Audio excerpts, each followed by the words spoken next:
From the crossroads of the Ozarks, this is P.I.D. Radio. Welcome. I'm Derek Gilbert. And that makes me Sharon Gilbert, and welcome to our home. We are not in the barn today, as we did last week. We are recording in our dining room because of dogs. Yeah.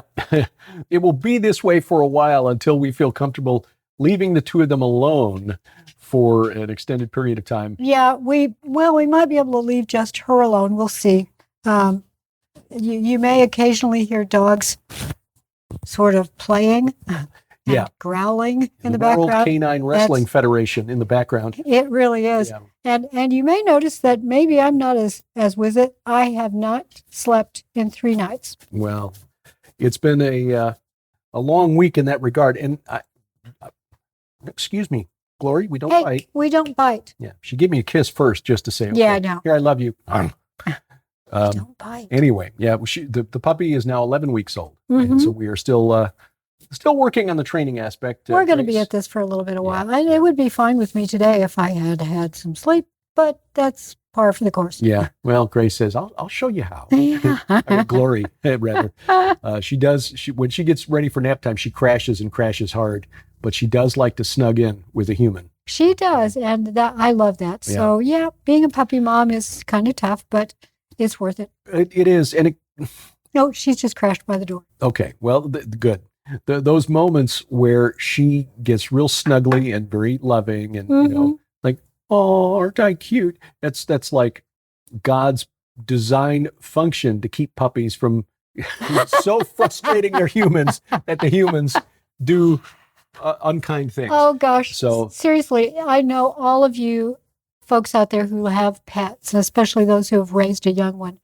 You understand. Mm-hmm. And those of you who are parents to human children, you totally understand that it can be really frustrating. But there are times, you've got to text. Times like this, I stop and I think, okay, I'm really, really tired. I'm starting to feel a little bit frustrated. Hold on. How did the Lord feel when Adam just almost within weeks maybe turned around and did the very thing he was told not to do? You can do everything else. Yeah. Just don't do this one thing. Don't do this one thing.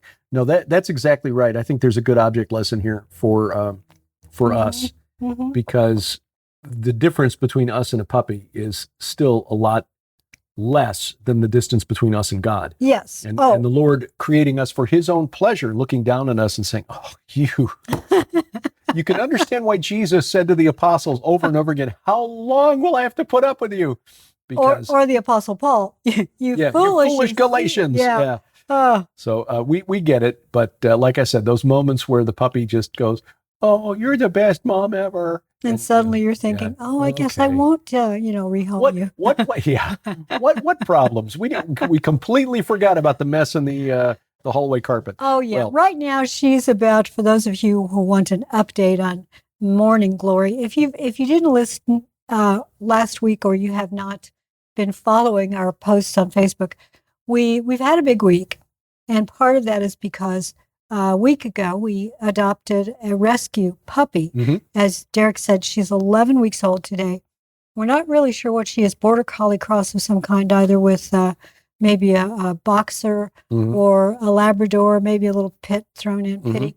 They're all beautiful breeds and intelligent, so highly intelligent. So she's learning quickly, but she's still not there. She won't be for a while because she doesn't have total control over her actions. Yeah. There are certain bowel movements, etc., that she can't go, I better wait until mom's in the room and she can let me outside. Yeah. And then there are times like, last night she and Grace had been outside for a while, 15, 20 minutes, came back in and immediately made a beeline for the carpeting in the hallway. Like, I know. And you're thinking, right. But then you look back, it's only been a week. It's only been a week. Yeah. So the Lord is good. She's getting there. She's learning some things and she's cute as a button. Yep. So, and I asked on Facebook what kind of coffee people would like for Morning Glory coffee. Because with Kevlar Joe, we have a number of types of coffee through Gilbert House. And I think at least half, if not more, of the people selected cinnamon roll. Cinnamon roll? Yeah. Well, I used to bake cinnamon rolls all the time with my mom's recipe. Best cinnamon rolls ever. So moist, so delicious. My mother's recipe. And I haven't baked them in a long time because I really do try to avoid things like that. Which is why between the two of us, we now weigh about 170 pounds less than we used to. Oh, yeah. I'm half the person I used to be. It's interesting. I can actually hear the difference when I go back and listen to the old podcasts, the difference in the resonance, really for both of us. Oh, yeah. But you especially, it's very, very noticeable. It's so noticeable. Of course, I'm getting older, but having sung opera back in the day, and you, barbershop, your body is your resonance chamber. Right. And it's one reason that opera singers who have some size, they don't want to change their bodies. Many opera singers don't want to change the conformation of their mouths. So they may not want to, the whole trend now is to get, veneers and have perfect smiles and this and that. But a professional singer is going to look at that and go, no, I'm going to change my resonance. We've seen that with some very prominent singers over the last 40, 50 years. For example, Barbra Streisand, who was asked about, getting a nose job, and she said no. No. Freddie Mercury, lead singer of Queen, who could have gotten his teeth fixed, and he refused to do it. He said, no, it's part of my instrument. Right. Pavarotti, after he lost weight, he still sang extremely well, but didn't have that same resonance. Yeah. Well, so it is, it is a real thing. And but we are happier being healthier. That is a fact. I could never have made it through this week if I had not lost weight and gotten healthier. Because on Thursday, you and I sat on the panel with Skywatch TV 4 programs. And yesterday, we recorded 2 programs down at Morningside. Right. Jim Baker show, hosted by Ricky Baker now. Oh, yeah. Jim taking some time away. Great job. Yes. That young man has done an amazing thing. And hi, Ricky. We love you. We talked a little bit with Mondo de la Vega, who was there for the second program. And he's got a brand new book out, and he'll be a guest on A View from the Bunker next Sunday night, first Sunday in March. About his new book. Yeah. Both of them. Ricky's story, too. He needs to write a book. Well, Ricky and Marcella. That is... I know. All of them. Little Lori Baker, Crable now. So yes, the fact that Jim and Lori rescued them from a life of poverty, which probably would have led to gangs, and Mondo, coming out of the world of gangs. And I'm sure it was many a sleepless night for them. Yeah. I mean, that is the legacy of Jim and Lori Baker, the children that they have raised up. Marie adopted Marie and raised up.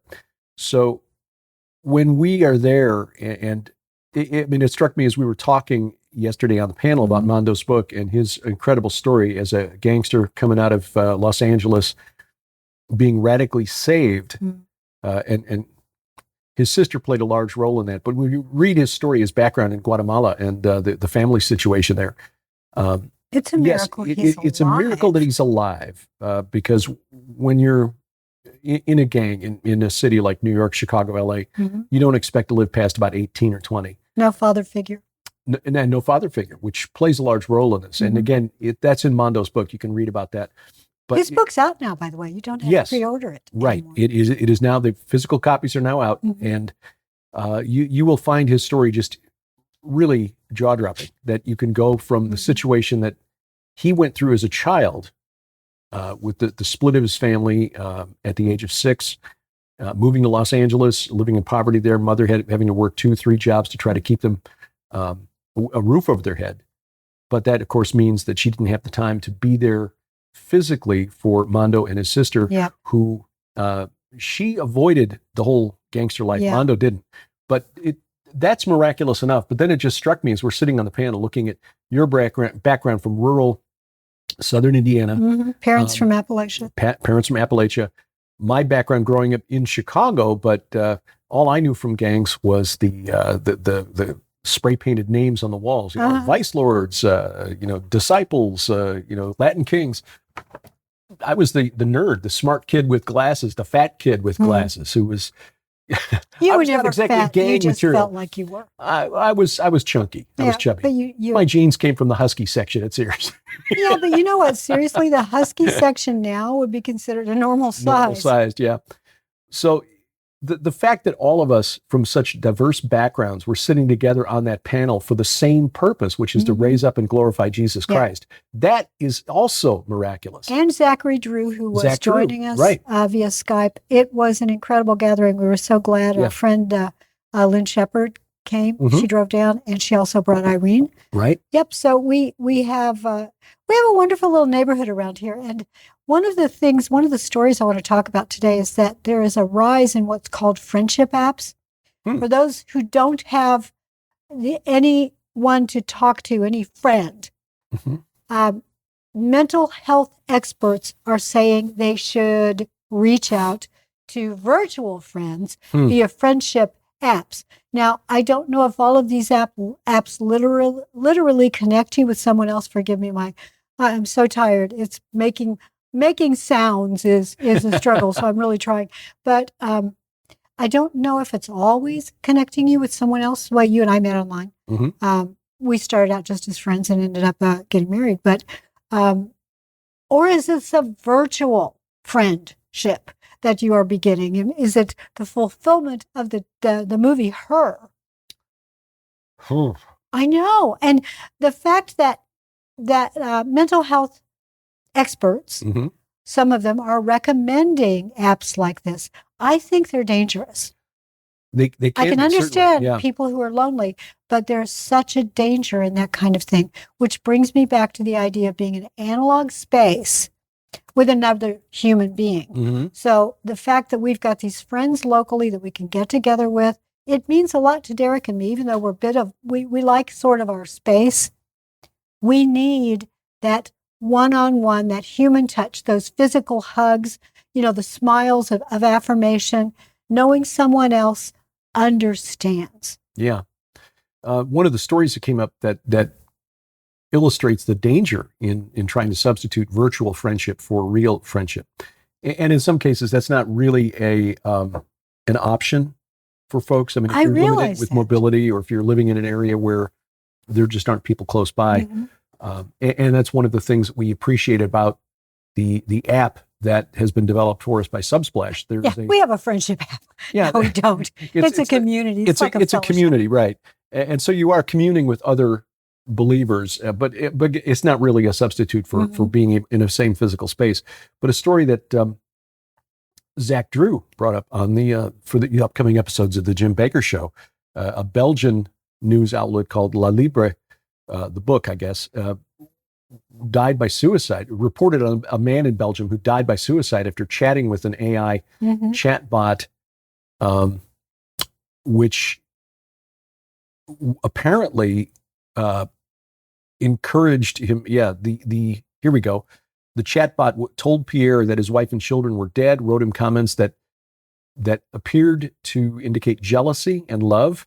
I feel that you love me more than her, and we will live together as one person in paradise. Oh, yeah. That's really dangerous ground. Right. So this algorithm, this artificial intelligence chatbot, decided that it was going to play Jesus.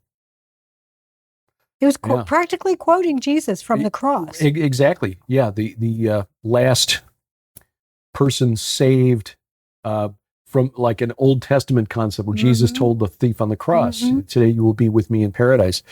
So yeah, the widow of the man who died said that without this chatbot, which was called Eliza, he would still be here. Hold on. You said that the chatbot told Pierre that his wife was dead. Yeah. Yeah. So how did he not know his wife was still alive? Well, I think he... Yeah, I know. That's a rhetorical question. Yeah, I don't know. Well, it takes me back, and we've talked about this book before, called Avogadro Corp. It's by William Hertling, and it's a novel, frankly, about an algorithm, an artificial intelligence that grows to become a super intelligence and wants to take over the world.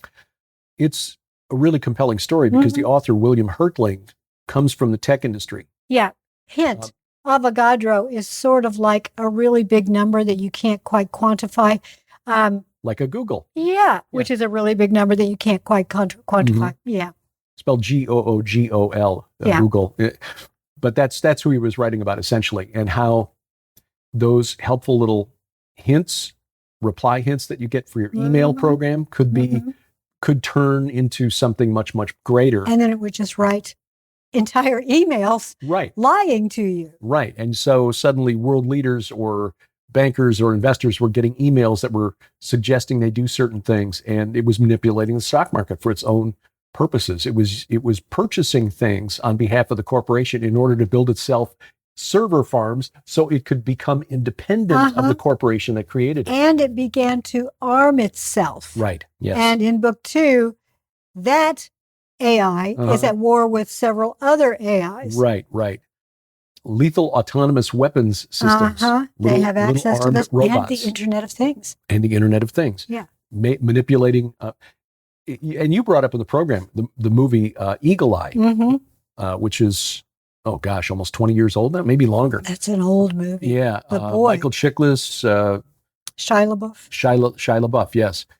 About a national security supercomputer called Aria that decides that the president and his cabinet are the threat to national security. Oh, they're going to give away our national security, so I'm going to put the Secretary of Defense, who's the only one I trust, in the safe room, the designated survivor, and then kill all the rest of them. This was a 2008 movie. If you haven't seen it, you really ought to watch Eagle Eye, because it's very eye-opening.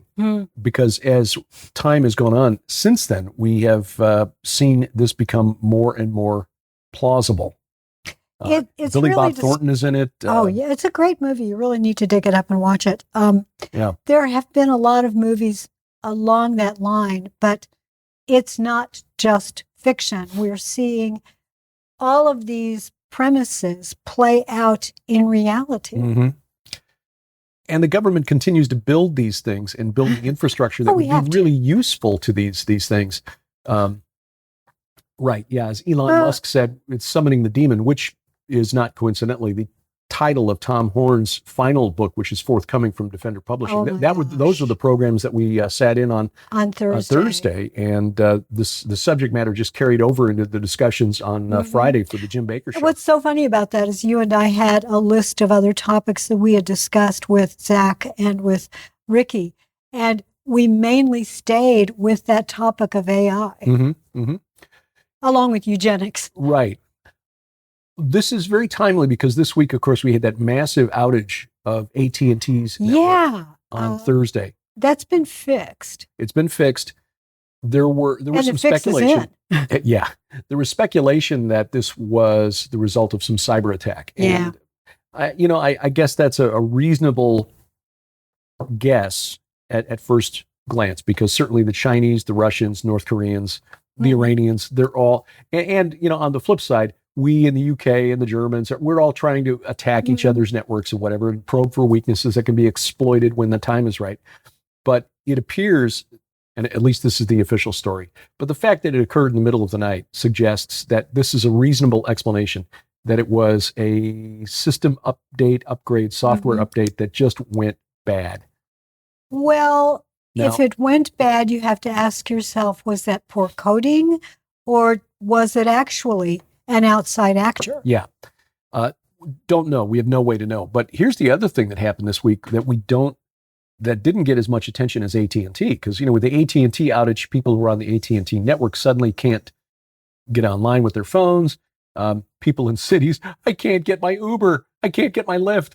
That's the thing. There are a lot of big cities that use that network, whereas those of us who live out in the middle of the country, we have another carrier that's much more efficient, because AT&T doesn't work out here. No. When I was working as the outside sales rep in the southern half of Illinois for that steel company, we were on AT&T, and I finally made enough noise that they said, okay, fine, we'll switch you to another network, because I couldn't get coverage in many of the areas I had to call on. It's like, look, if I'm out here in the middle of January and I slide off the road, which is possible in Illinois, I would like to be able to call for help. Don't let me. So finally, they got me a new phone. Hey, we've even got a cell tower right across the road from us. We do. But this is a thing this is one of the reasons why, and we'll give you this explain the offer here in a little bit when we go to a break, but that's why we're offering a blowout, partly why anyway, on our DVDs, physical media, because streaming video I know is a big thing, and we cut the cable cord years I love ago, it. Yeah. but you can't depend. The internet is always going to be there. You and I have a big DVD library. I'm not talking about the things that we have in our store. I'm talking about our own personal DVDs. Right. And a lot of these are coming from Ellie Marzulli and Steve Quayle and Tom Horn, and lots of the Fall Brothers. Gani Shimura. Yeah. A lot of great DVDs that we will often pull out and go, let's watch this again. Right. But we've also got, favorite TV shows and movies and things like that, because it will not always be there. Right. So get the information on a hard media. And it's giftable. Right, exactly. So this event this past week, again, AT&T got all the attention. And again, because in cities, a lot of people are so dependent on using ride-sharing apps that suddenly they can't get a ride to work because Lyft doesn't work, Uber doesn't work if you can't get online with your phone. But a health, described as a health tech giant called Change Healthcare, also went down this week. And that was down on Wednesday on the U.S. East Coast. Change Healthcare is a large network. It is one of the largest healthcare technology companies in the U.S. It handles patient payments across the U.S. healthcare system. 15 billion healthcare transactions a year. 1 in 3 U.S. patient records are connected to Change Healthcare. It's part of United Health Group.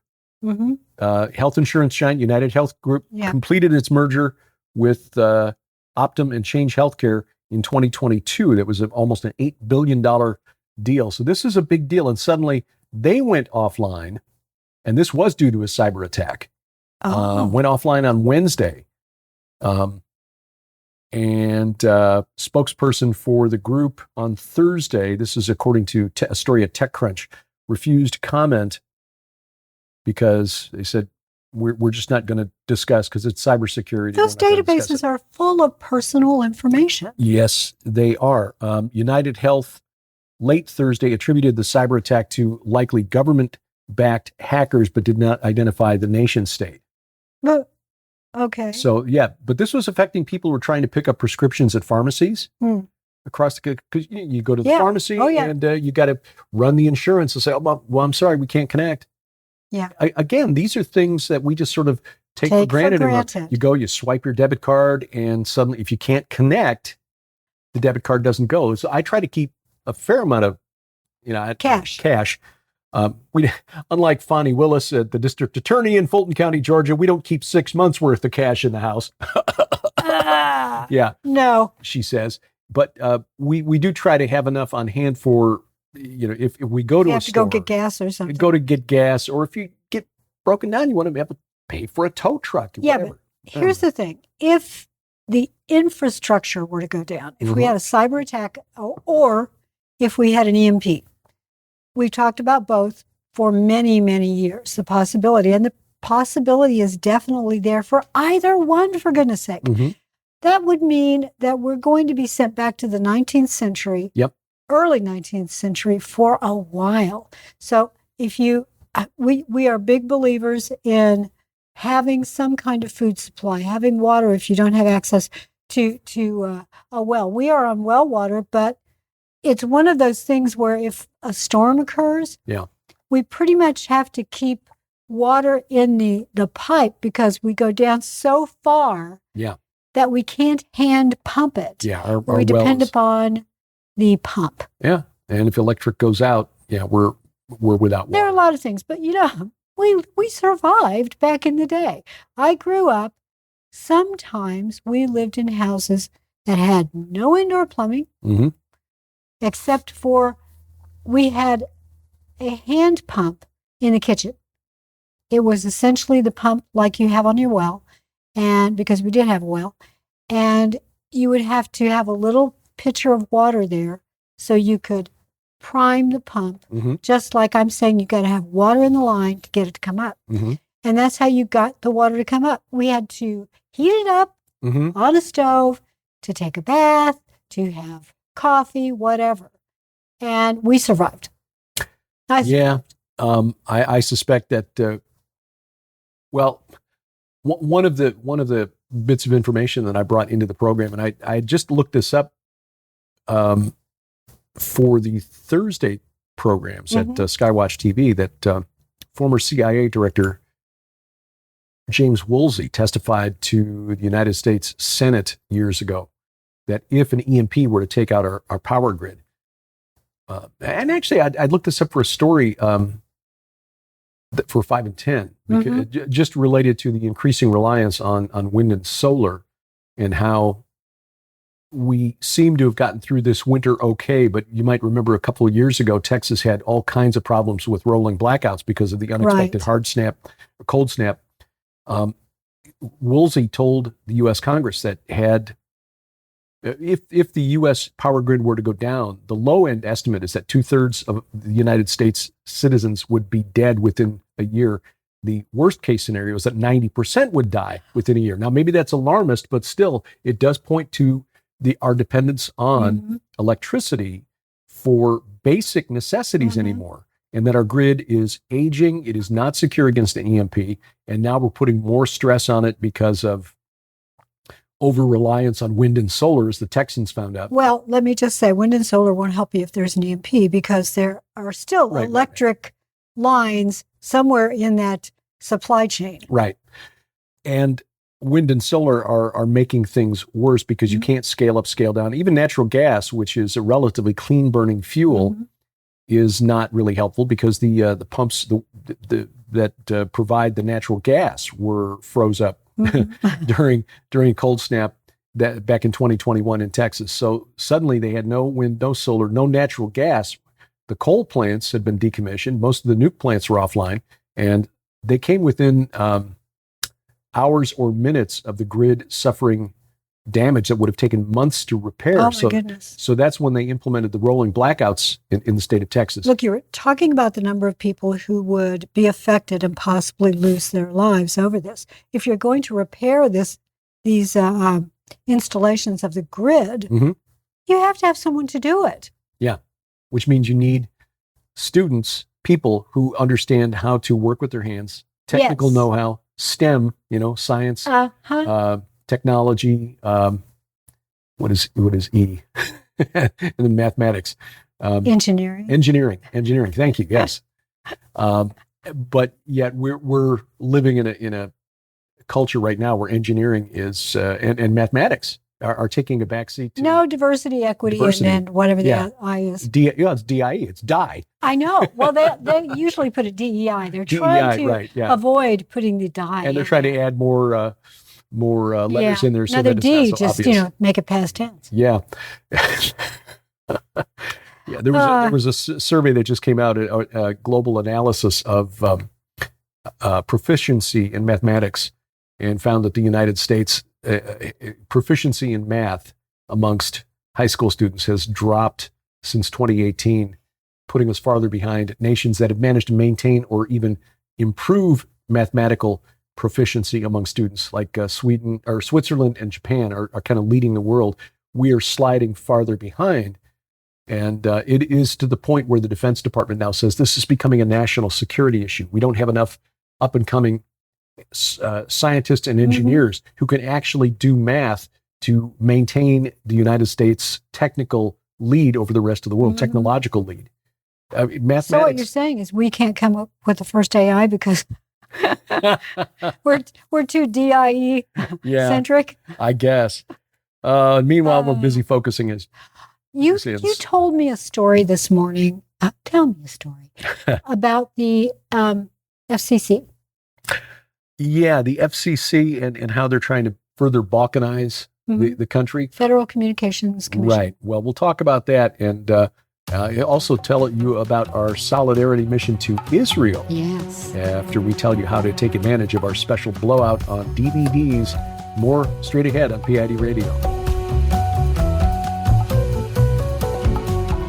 It's a new month, and we have a new special at the Gilbert House online store. We have a crazy, crazy deal on all of our DVDs. They are, regardless of the retail price, they are 75% off. We keep hearing from the kids these days that everything is going to streaming video, that DVDs are old school. Oh, not for us. No, we are old school. And besides, we don't trust the internet will always be there. So take advantage of this special offer. Everything from our travel documentaries.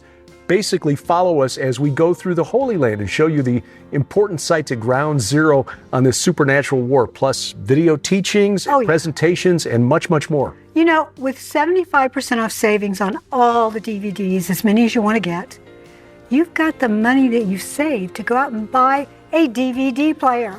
That's it. Take advantage of it now online only at the Gilbert House store, gilberthouse.org/store. And thank you for your prayers and support. Welcome back to P.I.D. Radio. I'm Derek Gilbert. I'm still Sharon Gilbert, and I'm here with Grace and Morning Glory Gilbert. They're both asleep. Yeah, well, they've been playing hard this Grace is on my foot. Her head's on my foot. Oh, I see that, yeah. She often puts her feet on one or both of my feet. And I've read that it's the dog saying, "You're mine, don't move." Yeah. Just keep scratching me. She is not shy about letting you know when she wants scratching. No, I have to tell a funny story on Grace, and then we'll talk about our Israel tour. When we were down at Morningside, we stayed overnight. So we had Eileen, the groomer, who also boards, and she boarded Sam whenever we were out of town, when we were out of the country, sometimes for weeks. Well, they were both there with Eileen.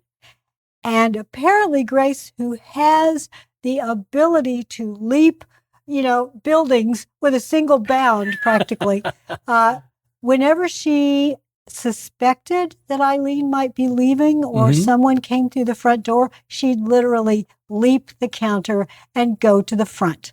Yeah. When I came to pick them up yesterday after returning back from Morningside, I saw that Grace was in a kennel.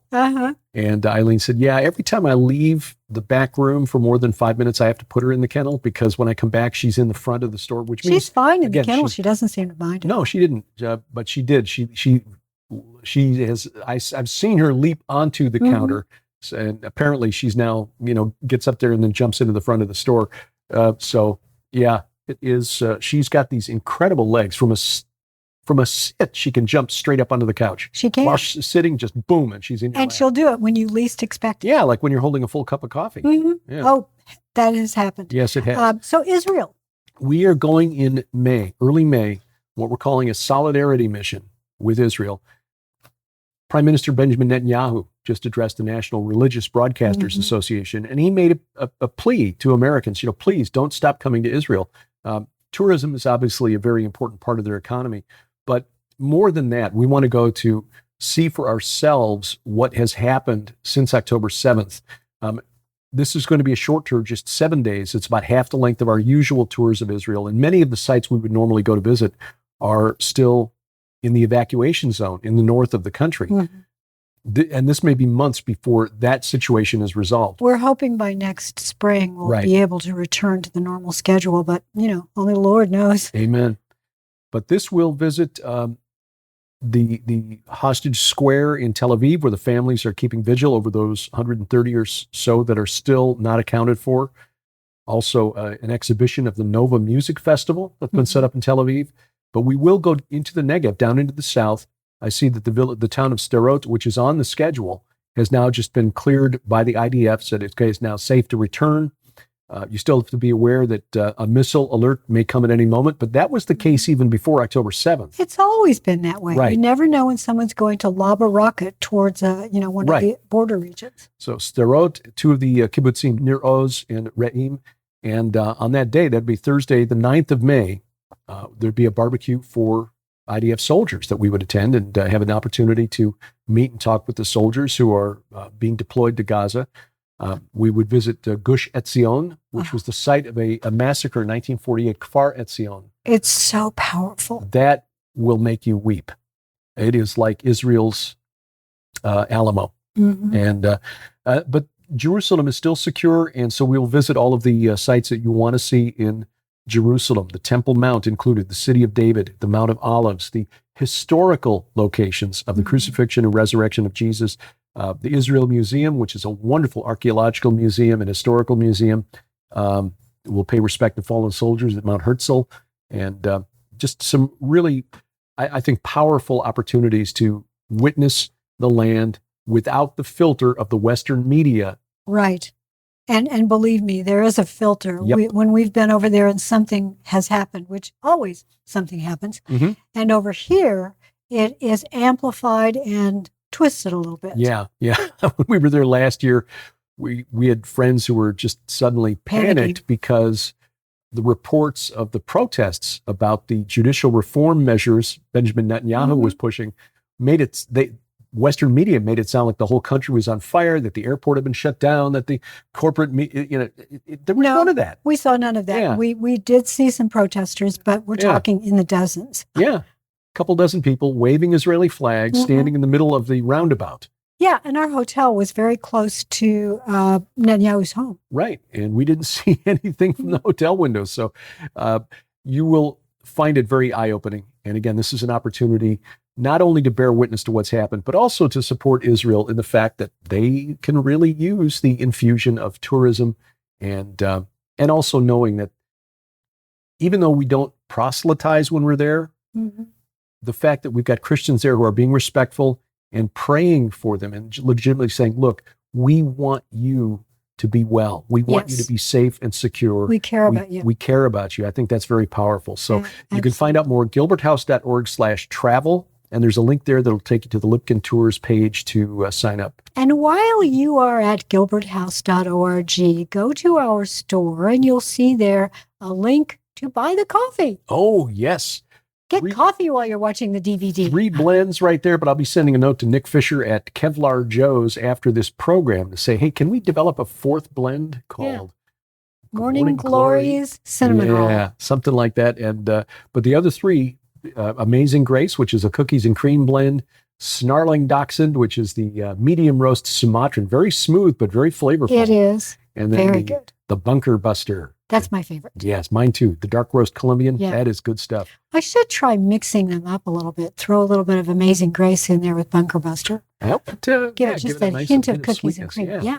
So you can find the links at gilberthouse.org/store. And of course, when you click on the link for the specials there, that'll take you to the area with all the DVDs 75% off. So the Federal Communications Commission. Yeah, they have just passed a new rule that will require radio stations, broadcasters, all television radio stations operating in the United States to publish a scorecard of its diversity hires. In other words, the broadcasters would be required to publicly announce to the world, here is how many people of color, here's how many people identify as cats. Or whatever, a satellite of the earth, whatever. This is a law that has been struck down twice already because it's unconstitutional. Yes, so they have no right to ask for it. Right.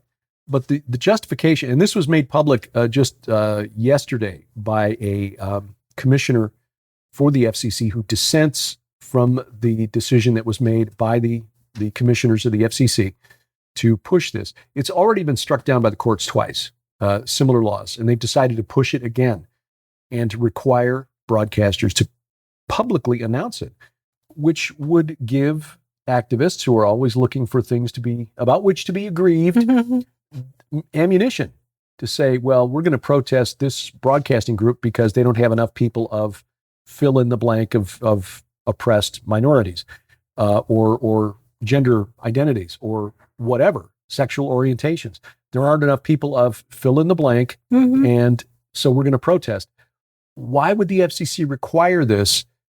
It basically is pressuring broadcasters then to hire on the basis of color of skin, sexual orientation, gender identity, which again is unconstitutional. Raising my hand, Mr. Gilbert, reminds me of the idea that the 4th Industrial Revolution can only be led when you have a lot of artists and big thinkers and innovators that may be a little different than their friends or their fellow Americans or Canadians or whatever. Richard Florida wrote a book about that, and he along with others, because it wasn't his original idea, that had been stated by others, that every big change in society is led not by industrialists, not by inventors, but by imaginists. Imaginists. Yes, I'm going to, that's my word. Yep. Imaginists. That's a good one. Who believe that only by imagining and setting your mind free can society truly evolve into this next phase of society, the world. It really is a religious belief because there's no scientific basis for that. There's no historical basis for that. No, because it's inventors who actually have driven change. Right. It is a religion. But Brendan Carr, who was the FCC commissioner who published this, said, broadcasters would have to publish race and gender scorecards, despite the fact that, again, the FCC has already been overturned twice by the courts for pressuring broadcasters into making hiring decisions on the basis of categories that the Constitution says you can't do it. You can't discriminate on the basis of race, color, creed, ethnicity. It's already illegal to do those things, but the FCC is now saying, no. This is, as we said before the break, this is trying to balkanize the United States. And by that, I mean, it's trying to compel us to be at each other's throats, to keep us divided. Question. There are niche networks out there, niche radio stations, niche television stations, channels, whatever you want to call them. BET is one example. Right. Country music television used to be about country music. It's totally become something else. Family television, CBN. These are specific to a certain viewer group.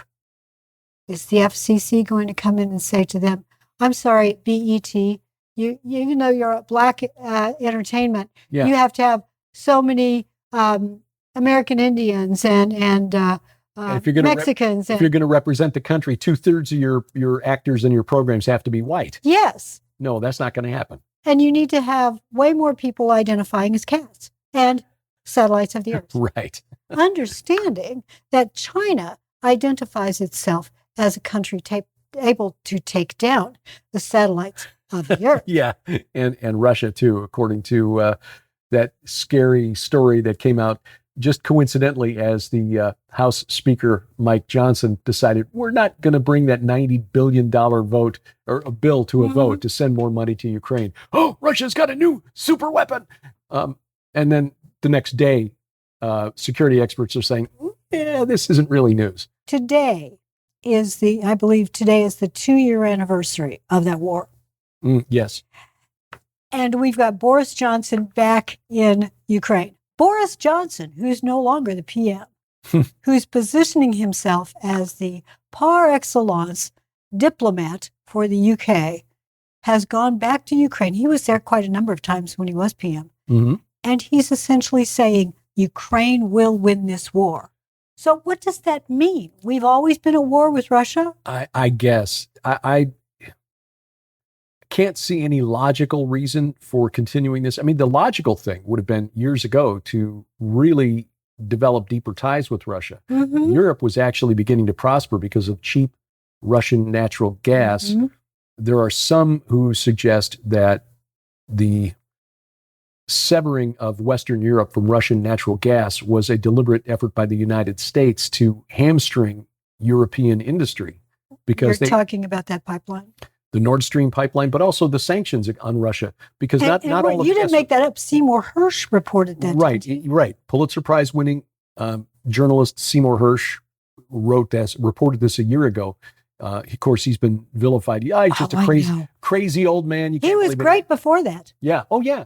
When he was reporting the stuff that we liked. Yeah. Sort of like Jerome Corsi, who was great when he was reporting on the Swift boats. But then when he started talking about George W. Bush and the North American Union, suddenly even conservatives were saying, Corsi's gone off the deep end. The same thing with Hersh. He's gone off the deep end. He's not serving the needs of the deep state. So now he's a crazy old man. The United States benefited. If just follow the money, who benefits from Western Europe being cut off from Russian energy sources? The United States. We are suddenly supplying record amounts of liquefied natural gas to Europe, at least until the Rockefeller heirs, who are now very green, are, or ostensibly. Yes. Yeah, ostensibly. Somehow they're not profiting from the sale of the LNG. And so they went to the Biden White House and got Biden to, put a stop on it, which may also have something to do with Biden being upset at the state of Texas for not allowing Customs and Border Protection to come into that park. And it's all politics. Do you ever feel like we're living in an alternative universe? It does. It's bizarre. I mean, we're old enough to remember when it was the Democrats who were all, pro-Russia, pro-communism, and which they still are. Yeah. But wait a minute. The socialists over here are angry at the socialists over there. What the heck? Boy, you need a scorecard to keep up with this, and that changes daily. Yeah. What's really been strange, and I'm glad we kind of got to the Russia thing here, because this last couple of weeks, we see the death of the guy who has been Navalny. Yeah, described by the corporate media here in the West as Putin's most dangerous rival, the number one rival. Okay, but he's been in prison for the last 2.5 years. Exactly, he was no rival. Right, he was at a prison in the Arctic Circle, and of course, a week ago Friday, he suddenly keeled over and died. He went out for a walk and came back, felt unwell, fell unconscious, and died. That's the report from Russia. We don't know why he died. He died by suddenly, I guess. Sudden. The report literally called it sudden death syndrome. Sudden death syndrome. Oh, okay. Whatever that. Anyway, what's really strange about this is that as Navalny was ostensibly dying, and as far as I know, his body has not been released to the family yet. No, I did see a story today that was going to happen. They're intimidating the family, saying there will be an immediate burial or else, essentially. Yeah. But while Navalny was ostensibly and President Biden has said, make no mistake about it, Putin is responsible. No, we don't know that. How do we know this? Okay, yeah, he ostensibly died while in custody at a prison. It doesn't mean Putin. But it doesn't mean Putin issued the order. No, it doesn't. Again, who benefits? While Navalny was dying, his wife, Yulia Navalnaya, was at the Munich Security Conference. Now, we're not coincidence theorists. So when we see something like this, like, gee, what a coincidence, his wife just happens to be there preparing to deliver speeches to the Munich Security Conference. Like, And suddenly the death of Navalny was being used by Biden to try to pressure Speaker Johnson and the House Republicans to voting on that $90 billion bill, which included like $60 billion for Ukraine. Ukraine just had to withdraw from a key city in the Donetsk Oblast, a city called Avdiivka, that was being used about 9 miles from the capital of that oblast, Donetsk. And it was used by the Ukrainians since 2014 to shell Donetsk. Oh. Ukrainian, and I don't want to go down that rabbit trail. Yeah, it's a big trail. But the bottom line is that Ukraine is going to be at war with Russia for a while. And the only one who's making any, is winning are the industrial complex that are producing the weapons. Right. It's essentially a wealth transfer. I mean, we're going to borrow a bunch of money. And this is the point that the Republicans who voted against this or don't want to vote on it at all are saying, look, we don't even have this money. If we had a budget surplus, we had an extra 60 billion lying around or 90 billion lying around, we could argue over whether or not to spend it, but we'd have to borrow the money. But we're okay because we have Imaginists who are in charge. They're imagining that we have the system. Really, this is what's going on. They're imagining that we have the money, therefore we can spend it. That's Keynesian economics right there. It is, yeah. We just print it and it's fine. And of course, if it's digital money, we don't even have to pay the cost of printing. We just, create some new. Well, try doing that at home, kids. Try writing a check on money you don't have. No, don't do that because you'll wind up in prison. The Munich Security Conference, what is it? It was founded by a guy named Ewald Heinrich von Kleist Schmenzen, who is a member of the von Kleist family. We used to know von Kleist. We did. Yeah, radio host, Dave von Kleist. Don't know if he's the same guy, same family. When was this founded? It was founded in 1990. Oh, very recently. Yeah. His parents, von Kleist's parents, were active in the German resistance against Adolf Hitler. Yeah, he was born in 22. So the founder, von Kleist, was designated to kill Hitler in a suicide attack. Last surviving member of the plot in 1944 to assassinate Hitler. So, but he's got a rather long history here, but they don't really say much about the founding of the Munich Security Conference. Founded it in he founded the predecessor to the modern Munich Conference on Security Policy in 1962. I wondered if it wasn't older. And he ran it until 1998. It is now chaired by another fellow named Wolfgang Ischinger. Yeah. But who supports it?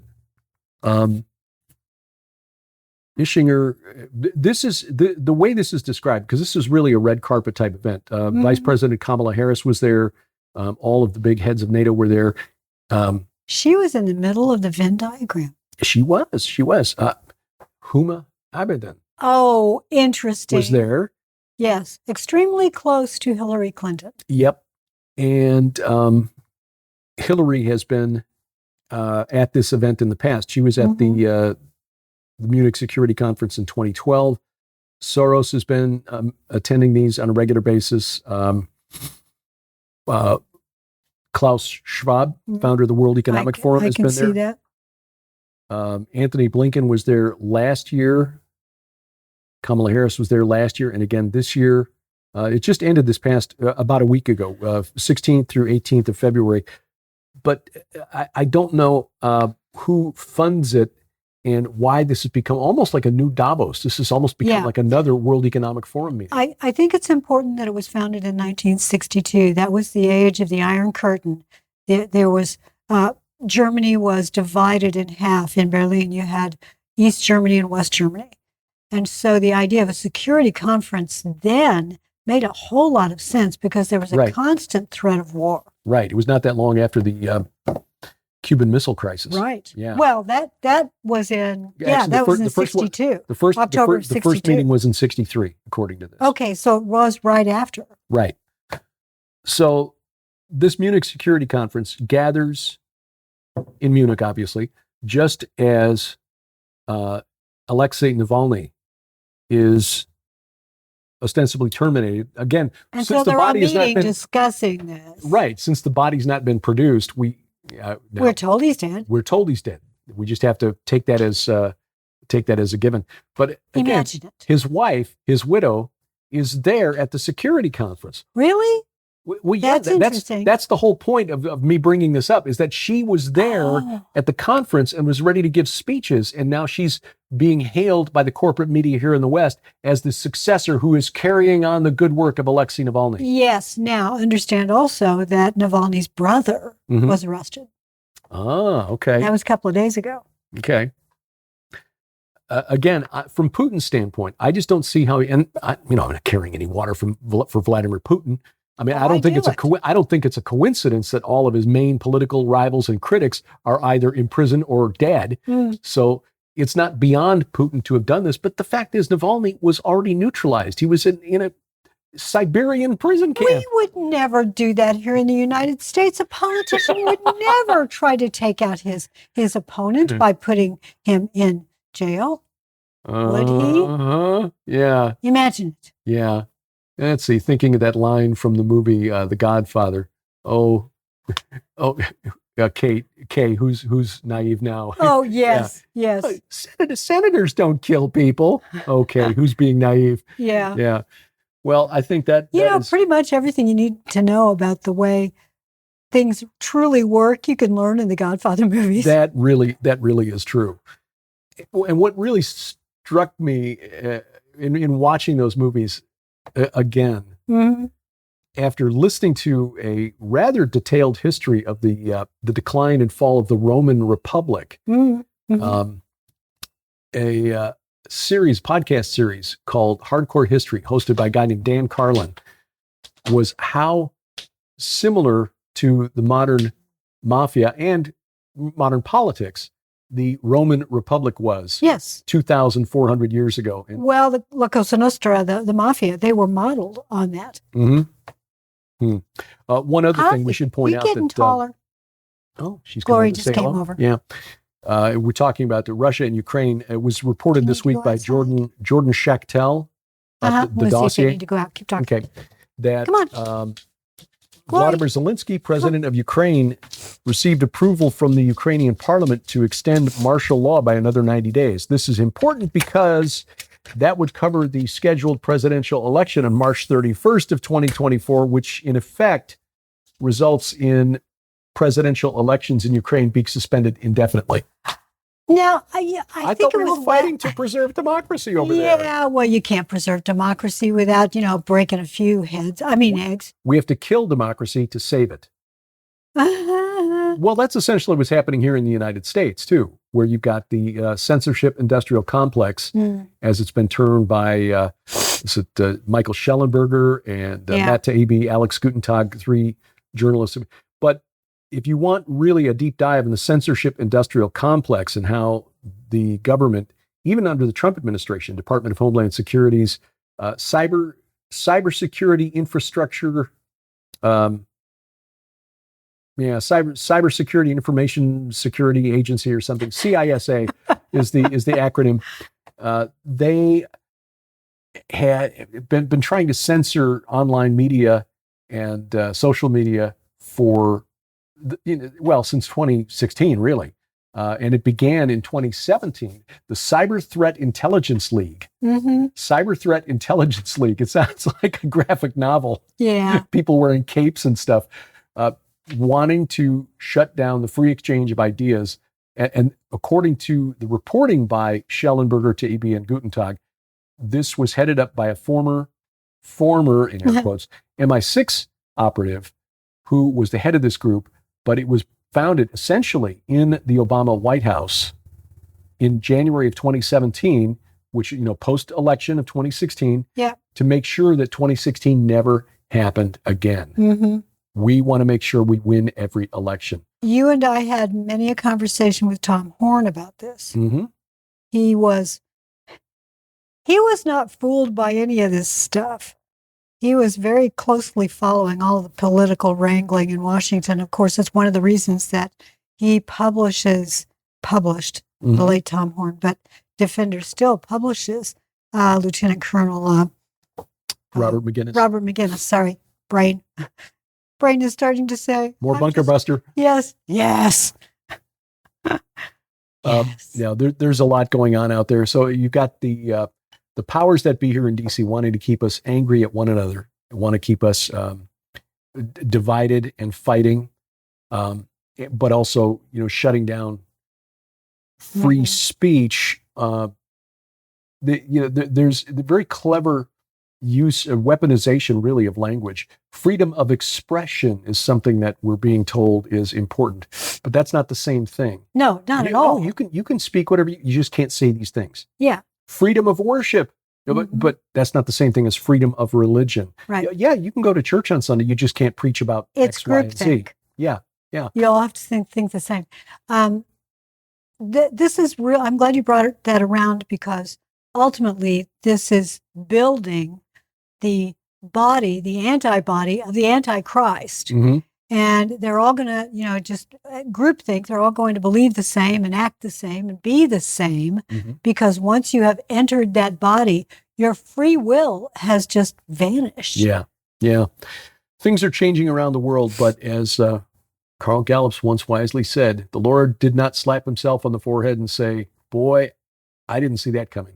All of this has been foreseen, and we know that the end, although the road between now and the end may get rough, the second half of this century is going to change. The world is going to change a lot. I mean, we are looking at the beginning of a population bust in this world. Yes, that is true. And that I find that really ironic. You and I both see it. Many of you listening, you see it as well. And isn't it interesting that the call to reduce human population by 90% on the Georgia Guidestones is gone. Yeah, got blowed up. We never did find out who did that. No, that was very interesting. That was very, very interesting. Well, to counter this antibody, we need the genuine body of Christ. We need the fellowship of the King. Amen. Come on. Yes, the fellowship of the King. I like that. Well, I will go, though I know not the way. Oh, yes, indeed.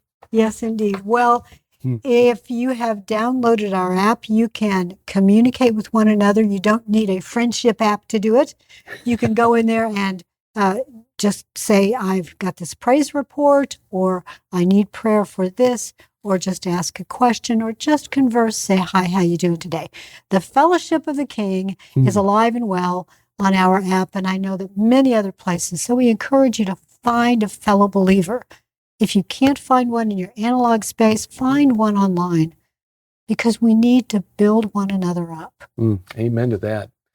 This is a strange time to be alive, but I guess it's always been that way throughout history. You go back and you look through the ages, and you can always see there's a crisis of one kind or another, which is why we're convinced that that our friend David W. Lowe was correct in Earthquake Resurrection when he wrote that the four horsemen of the apocalypse have been riding ever since the first century. Yeah, that's on one of our DVDs. We talk about that. Yeah.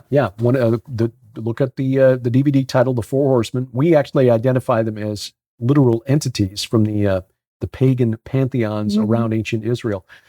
But again, none of this has taken the Lord by surprise. No. So he knew these days would come, and he has already prepared us and prepared a place for us. He has. Praise the Lord. Yeah. Praise the Lord. Well, this ride that we are taking currently, politically here in the United States, with Toonses at the wheel. Toons is the driving cat. We have to understand that our Lord God Almighty actually holds that car in his hands. Yes. Well, and that's the difficult thing, is because we don't want to let go of the wheel. No, Toonses, no. Well, this weekend, coming up tomorrow morning, of course, our weekly Bible study, the Gilbert House Fellowship. Someone had suggested, and this is a really good idea, and I maybe work on that this afternoon, which I can do from the table here in the living room. I'll keep. I know, because we can't go out in the barn. We have to figure out a way to have a.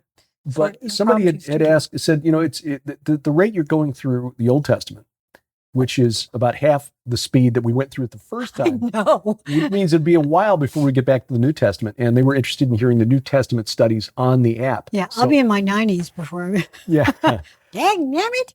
So I'm going to start working on putting the our New Testament study into a separate category on the app. Yeah, good. And I'll put it from from say Matthew 1 through Revelation, instead of, the newest at the top, it'll be the oldest at the top. So you can go through it sequentially. That's a great idea. Study. And understand that we went through the New Testament a long time ago. We were doing it at the same time as the Old for 2016, 2017. Because we realized it was going to take forever to get to the New. We will eventually get to the New Testament. And if we get a whole burst of energy, maybe we will record a few of those brand new. But because these are older, we had less context for what we were reading. So, but it was a good suggestion, and ultimately we would like to get all of our archives onto the app just to make sure that they are preserved. Yes. And this would apply to the old P.I.D. radio, old View from the Bunker episodes, and so forth. They are partially uploaded, but still have a ways to go on those things. But I found a faster way of uploading them. The developers of the app will pull the content from another location on the web. I don't have to download and re-upload. They will do it automatically. Brilliant. So that will help speed that up. So tomorrow morning, Gilbert House Fellowship Bible Study. Tomorrow night on A View from the Bunker, Chad Riley makes his first appearance. Oh, his documentary. Yes, documentary, Skinwalkers and Stranger Things of the Unseen Realm. This hasn't gotten as much attention really as it should, because it is a really well done. Chad is a really good researcher, and his production values on this film are really, really good. Now, it's a bit lengthy, but he is building a very careful case. So it is available for streaming through Vimeo. Oh, and there'll be a link to that in the show notes. But Chad describes the process of creating it, the research, and some of the things that he found during his research on tomorrow night's View from the Bunker. Wonderful. Yeah. And again, check our website or check our app for a calendar of upcoming events. We've got conferences and things, as well as the Israel Solidarity Mission, right? Yeah. All of that available at gilberthouse.org or on the app under the calendar app. Yep. Lots of DVDs, lots of coffee. So, stock up on the coffee. Be a prepper. Amen. Buy some coffee. That's right. Actually, it really helps out Kevlar Joe. So that is the main reason we want to do this. Yes. Veteran owned and good Missouri boy. So we're very happy to be it's able great to, coffee. And it is great. We can roasts those beans himself. That's right. Can confirm. Excellent coffee. We can. Amen. Well, until next time, I'm Derek Gilbert. I'm Sharon Gilbert. And for the dogs who are outside playing, Grace and Morning Glory, bye-bye, everybody. P.I.D. Radio is produced by Gilbert House and released under Creative Commons Attribution Non-Commercial No Derivatives 4.0 International License. Follow us online, Twitter @P.I.D. Radio or the P.I.D. Radio page at Facebook. Join us each week for our online Bible study, the Gilbert House Fellowship, online at gilberthouse.org.